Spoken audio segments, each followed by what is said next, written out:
Wait, I pushed the wrong button here.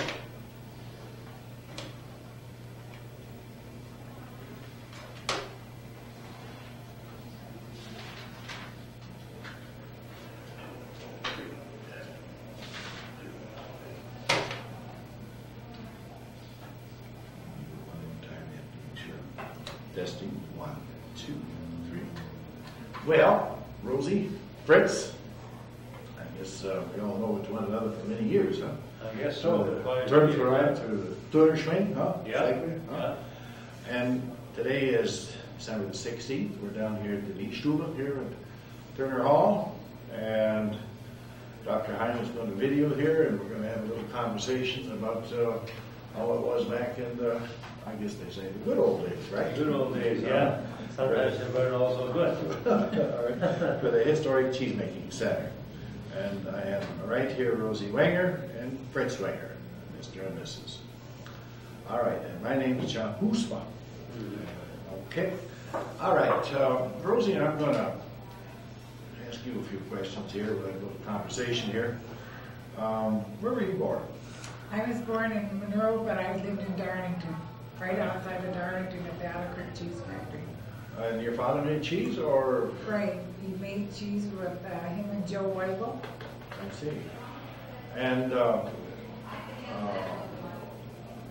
your father's name was? Henry Fry. Fry? Fry. And how do you spell that? F-R-E-Y. Is there some F-R-E-I? That's right. Fry. Well, fine. Now, do you remember anything about growing up in the cheese factory, or were you too young? Well, I was little, but I remember the farmers brought milk in every morning and every evening. Oh, we made cheese twice a day. Right, right. And about what year was that? We don't want to put you on the spot here, but... about 1937. Okay, late 30s.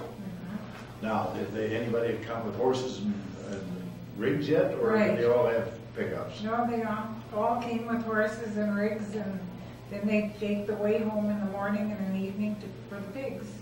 And did they cool the milk, or were they making cheese twice a day? They made cheese twice a day. Well, did Mother go down to help much, or did... Right. Mother went out down and helped and washed up and stuff, and Joe Weigel and Dad done the cheesemaking. Did she, Mom clean up? Did she wash me the discs? Or Yes, in the cheesecloths. And did you have? Well, then you didn't. Probably didn't have any hired men then. no, Well, how many kettles did you make? Do you recall? only 3. 3 kettles. Which probably closed up in the wintertime. Right. Any block cheese that you recall, or No, it was just all around. The old Emmentaler, and then twice a day. My God. Yeah. Then where'd you go to school, Rosie? I went into Darlington. I was started at Otter Creek School was on Highway 81, and then after that closed, I went into Darlington. Yeah. All right. Now, any of the farmers, did you get to meet any of them? Grow up with some of the farm kids? Or? Oh yes, and then there was a lot of farmers, and that's where you went on Saturday evenings or Friday evenings and played cards and had house dances, and that was your entertainment. Well, did any of the children ever come with their dads to the factory, or? Oh yes, every evening. In the There was evening. kids, and while they unloaded, we played. And then they took the way back. Right. Yeah. Now, you don't recall, possibly, and I don't know, it's kind of a hard question to ask you, when you discontinued making cheese twice a day. Oh, in the late 40s, Dad bought a farm. Did you have electricity?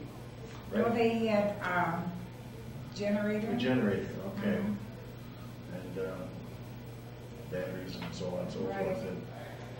But I don't know, did you recall the steam engine for the? No, I don't recall that. Okay, probably so.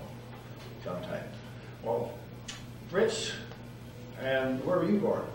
Well, I was born in Switzerland, town Wimmis, canton there, Oberland. And what does Oberland mean? Oberland, that means the upper part of The mountain. or whatever, the valley, yeah. Now, where does that stop? Well, what I'm that's- saying is that Where the you guy got said, Mittelland, yeah. he's Oberland, Oberland, yeah. Oberland? No. Oberland, then Mittelland, and then Unterland. Oh, it is that way. It isn't that just Yeah. somebody's hired, they call it Oberland. No. About around Toon, you know, by a tuner say in there where it gets stuck in the flat. Then they call that the middle one. That's interesting. I've always heard of overland. I knew which it meant above, but I didn't know that the next person that's higher up is overland over overland. Yeah, yeah. Overland, that's about what they call it. And you grew up in Switzerland, and what kind of a family life did you have when you were young? Well, I was right at the beginning of the Depression. I was born in '29, and that's out there when the Depression really got a hold out there. And we were a large family. We were 8 boys and a girl.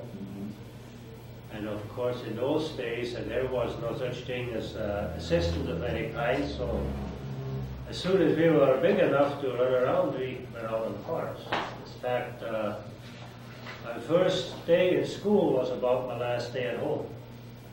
And I remember when the school was out, my mother was there to pick me up, and there was a lady there with her, and I saw she had one of the brown grocery bags in her hands, and there was my clothes that she brought, and she says, "Now you go, Mrs. Eaton." That was the people that I went to live there. And so then they had food, which was a necessity, right?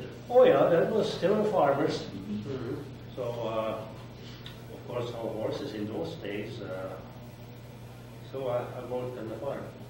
And went to school outside. Yeah, in the morning, on the way to school, I took the milk in. We had them 2-wheeled carts. It was pretty flat right in that part there, so it wasn't really that hard to pull. So I just took the milk along and dropped it all. It was really not a cheese factory. It was just where they gathered the milk together, and then the milk was all sold right over the counter. Oh, I see.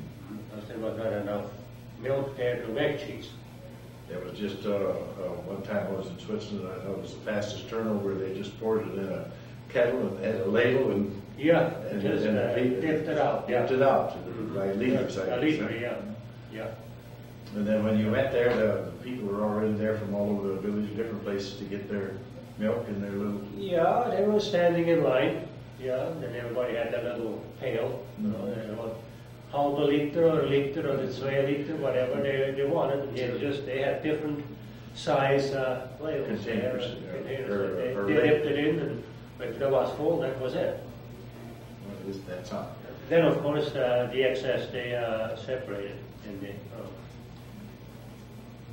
Well, then when did, then later on in life, then what did you do on the farm? Did you have to have milk or make hay or anything? Or? Oh yeah, I milked by hand just as soon as I was old enough to milk. Of course, feeding calves was always a big thing. You know, they raised a lot of calves there, and that usually was my job, feeding the calves.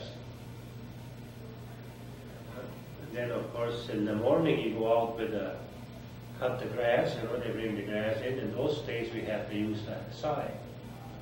But sometimes 2, 3 of us come out and we start cutting the grass, and then somebody come behind with them forks and they load it on, we take it in. And that was the first green crop feeding that there was. Yeah.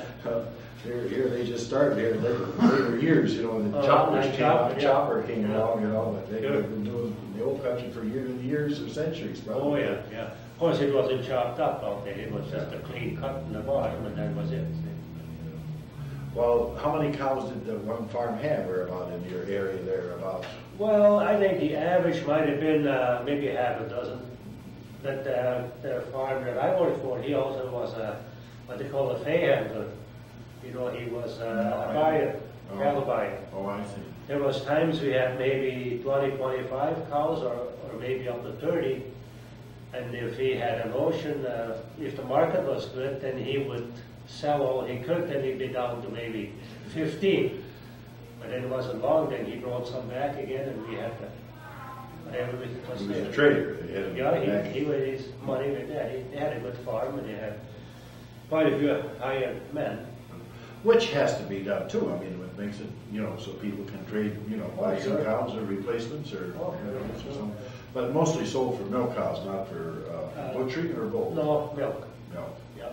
As far as I know, that was just a... Sure, some people bring it in to sell and say, "Here, you sell it for me." And, Yeah. We used to have a lot, we used to call them cow jockeys around here, but there aren't hardly any around anymore.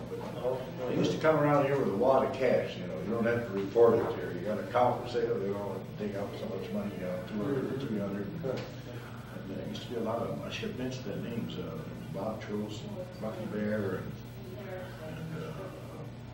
and Banworth. There was a lot of them. Julius Frank. There's quite a few come around the farms. And what do you got to sell? You know, trade cows that way. All right, now, and when did you decide to come to America? Well, that was probably about, well, what happened, I went to trade school to be a wagon maker. I was a wagon maker. Of course, when I moved out into the Mittelland, the flatlands, they didn't use those wagons so much anymore up in the mountains. So, you know, the steel-rimmed wheels we made and all that stuff.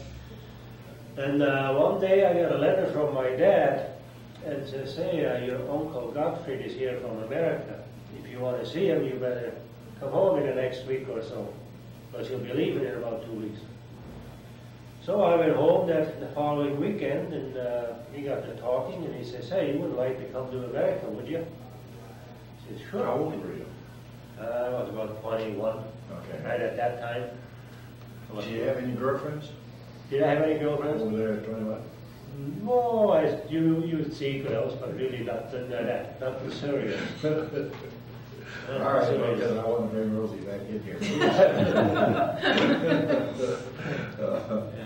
Well, that's interesting too, you know. I mean, you know, to leave a home, leave someplace, you know, whether you leave sometimes and you go to somewhere else and change your whole life. Oh, absolutely, yeah.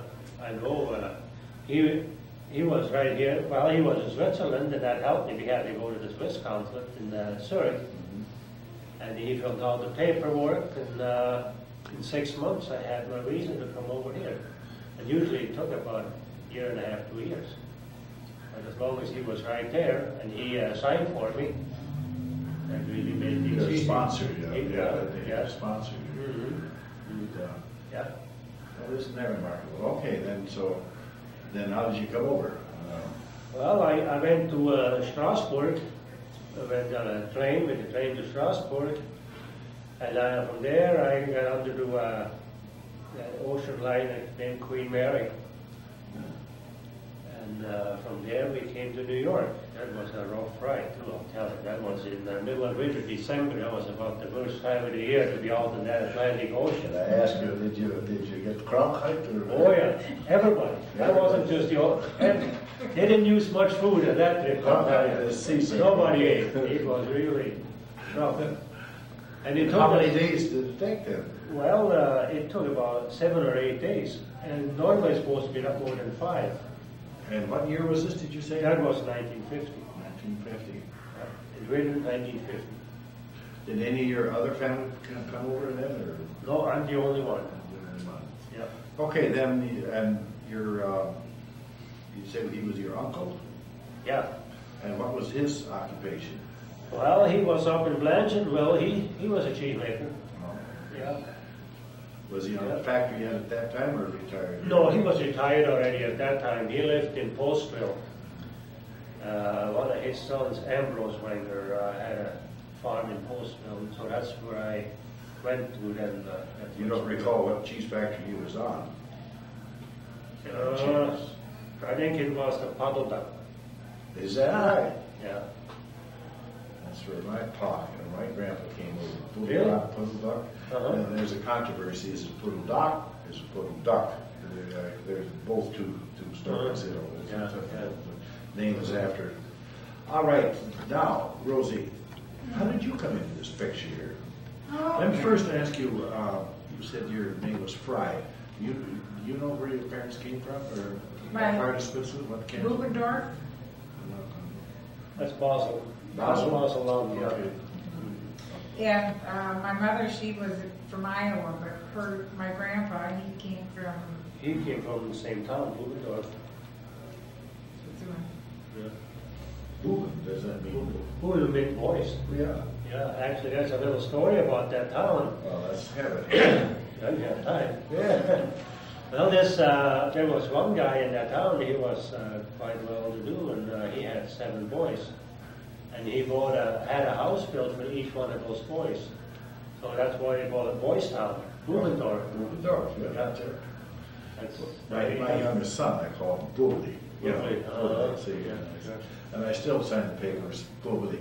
You know, I mean, Fritz, his name is Fritz. Mine's Fritz too, by the way. Yeah. There you go. I put the novel, yeah. Yeah, boy.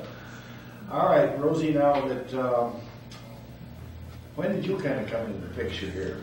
Well, my folks belong to Swiss Club, and they met every third Monday of the month. And so in them years, they And where did you meet? Turner Hall. All right. And so in them days, when they had Swiss Club, you had a whole lunch, big lunch, sandwiches and everything. And what time was this held? On Monday evenings. Okay. And, well, I suppose they started serving lunch till 9:30, 10. What would we have for lunch? Oh, you'd have sandwiches, potatoes, cookies, coffee, pickles. And everybody brought something, is that it? No, they had certain ones that each month served. I see. And they had to fix everything and bring it in. Well, then my mother, she wasn't feeling good, so I had to work in her place this Monday night. And Fritz, he happened to be at the bar. And of course, being as I was young, I had to go out and peddle these ham sandwiches. And so he just got done teaching gymnastics. And so he was at the bar having something to drink, and he bought some sandwiches. All right, well, you brought up an interesting subject, which we really have to cover here. Where did you learn gymnastics? In Switzerland school, or? Yeah, in Switzerland is where we started. Yeah. Yeah, and actually instead of Fayette, we had gymnastics out there in the summertime. Of course, in the wintertime we went skiing. It was all outdoors. Oh, through the day, or while they was going to school, you mean, or? Yeah, there was no gymnastics. There was just a regular subject in the school. And like once a week, or? Yeah, yeah. One day, I think maybe a couple hours a week. Yeah. Just, how would you go up the mountain then? Or you Walk. walk? Yeah. Skis? Once we had them skis, in the wintertime, we had those what they call them seal skins on the bottom. We put in the bottom of the skis, and we just walk right up the mountain. Is that right? I don't Yeah. think I've ever seen that. Oh yeah, that's the way it was in those Doctor, days. he seems to know what we're talking Well, you put them with the grain Yeah, backwards, sure, so sure. you didn't slide back. Uh-huh. Like that. That's the way it was. They do the same thing today, but they make it of plastic. Oh, I suppose. Sure. All right, now, can you tell me about something about the gymnastic club, the Turner Hall Club, or the Turner Schwing? You were here in Monroe? Yeah. Well, I came in, I must have started about 51 by that time. And there was a lot of the old timers that are still around were in there turning. Good turners. Like Niaman, he was there, and oh gosh, that's just. Yeah, Leroy, Leroy and his brother Bobby. Yeah, down the roof. And Schwartz, Dwayne Schwartz. And, Mr. Schwartz, yeah, she was with the ladies, of course. Yeah, Eddie, and then Ellen, yeah. But there must have been at least 25, 30 turners Active members. at that time. All right, now, Rosie, when did you become interested in gymnastics, or was it through Fritz? Well, it was mostly through him after we started our family and our kids started. Then I got involved and been involved ever since. All right, well, we had this sandwich now that you're peddling, as you Yes. put together here. Then how long after you peddled those sandwiches that you walked up the aisle? Let's see, about 3 years. Oh, I would say roughly, yeah. and what were you doing about that time? I mean, what I was home working on the farm. After I graduated from school, I worked 18 months on the farm for Dad. And can you explain a little some of that? Because that's what we're kind of interested in. Some of your Well, farm. I started What was your milk- job? Okay. I started milking cows by hand when I was 5 years old. I always went to get the cows for Dad out of the field, out of the pasture, and every morning he'd get the cows and just fine. And at night, this one cow would never give any milk. So one night I went from the supper table down to get the cows, and little did I know that he went out right after I did. Here I sat down kneel down on the ground and milked the cow out on the ground. So when I got up with the cows, he said, if you think it's easy to milk the cow out in the barn, out in the pasture, it's a lot easier in the barn. So he gave me a stool and bucket, and ever since then I milked. And you were the one that was milking that cow out there in the ground, and Right. you couldn't figure out why. Why she wouldn't give milk at night, but did in the You were morning. like 5, 6 years old? you Yeah, think, 5 something? years old. So then after that, I always had to feed calves and shake up the bedding. And Did this cow have a particular name, or? Whitey. Huh? Whitey. Whitey, you knew her, Yes, huh? oh yes. Well, she must have knew you to let the milk down. Huh? Yeah. They were standing still like that. So every morning and night I milked 4 cows. And they went to school in the daytime. Right, we had chores done before we went to school. Yeah, when you think what people would do today, huh? Right, right. All right, then after you grew up, or you helped make hay Most certainly, drove horses for the hay wagon, for Yeah. the loader. for the loader and to pull it up in the barn with the hay. Oh, I fork. see, the single. Yes, and then, Well, why don't we just talk about that? You drove the horses behind the hay loader. Was it still back that time where they had the loader behind it, bring it up, and yes, you stood Got- by the standard there, and got the hay thrown over you. yeah, and they Yes. kept building up, and any ditches. Oh, many ditches and hills. You know, that was the kind of the art was to slow them down enough Oh. so when you hit it, like the wheel would go in the ditch. Right. Oh my God, it was just a real old regular farmer here. Yeah, we used to take the horses and the wagon out, and they'd throw the bundles on, we shocked the grain, and yes, I did all Well, that. then other on the threshing, what was your job there? Just driving the things. Just driving out. the wagons, so they threw Yes, the bundles yeah, on. threw the bundles on Threw and the then, bundles on and- right.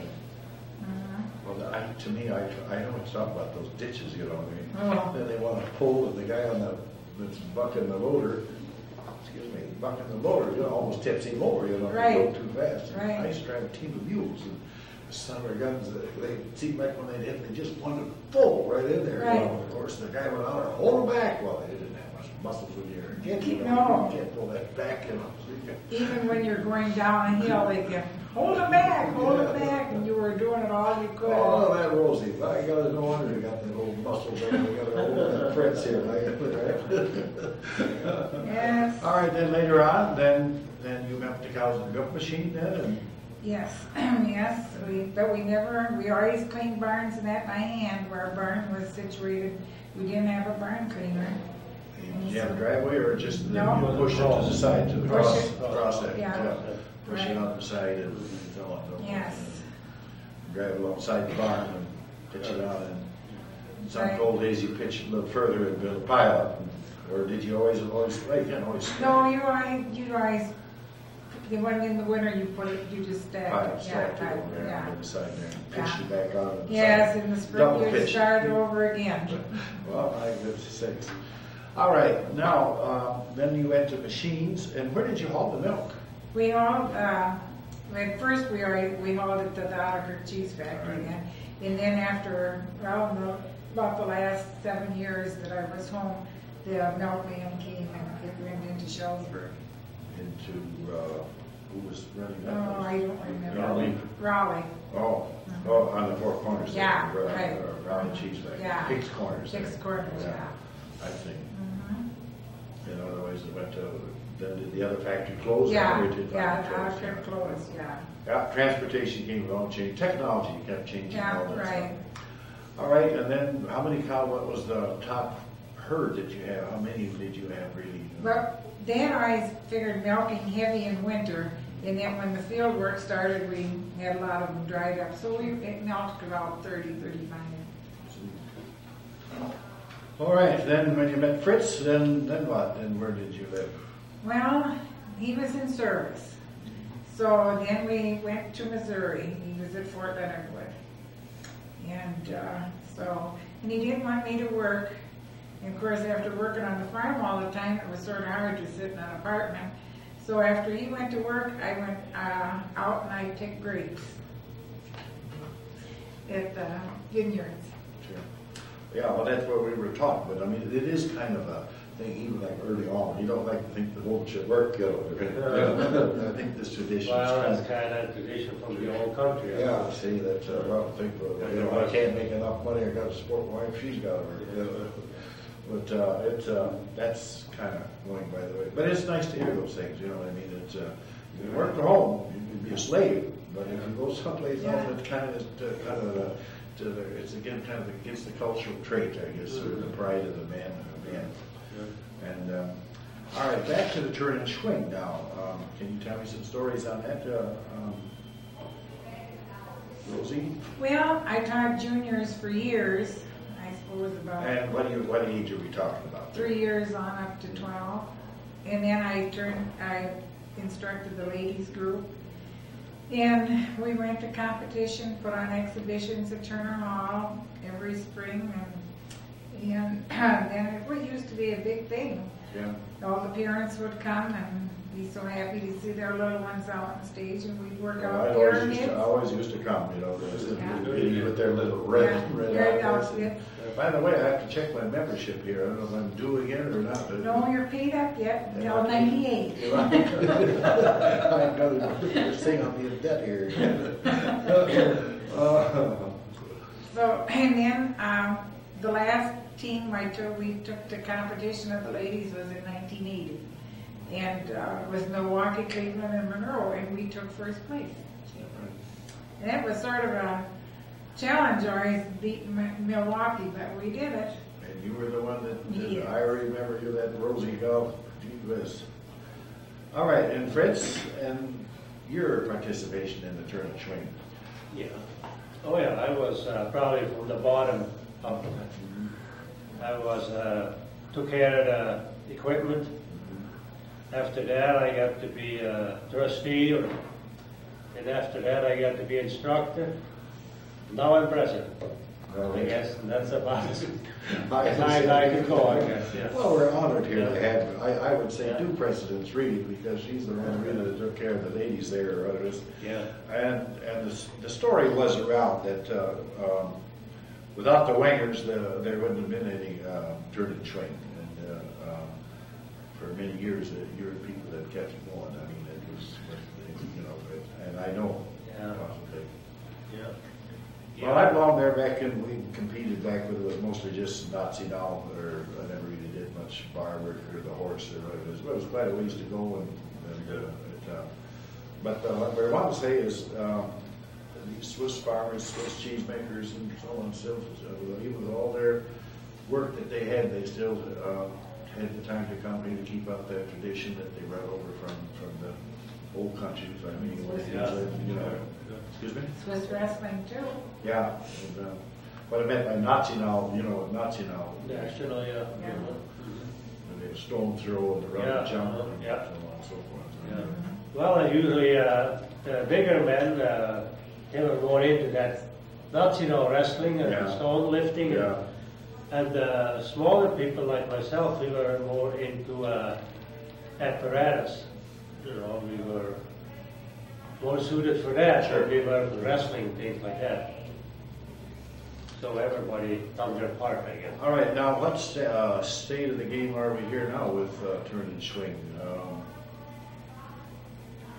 Well, as you're asking me, I think we don't have too many members. Actually, we have no active members. We don't go up in the gym anymore, but we do have a meeting every month here, right here in this Riesstube here. And we have about half a dozen members show up every third Wednesday or Thursday of the month. Third Wednesday of the month. And we do whatever needs to be done as far as business. As you might know, the SHGA, the Swiss American Gymnastic Association, dissolved. There's no longer such a thing. And the money? Well, that's the thing. See, actually, the reason Monroe got this money was because, well, Rose and I, we kept it up and we paid our dues and we went to all the meetings in Cleveland and Milwaukee. We were active members, see.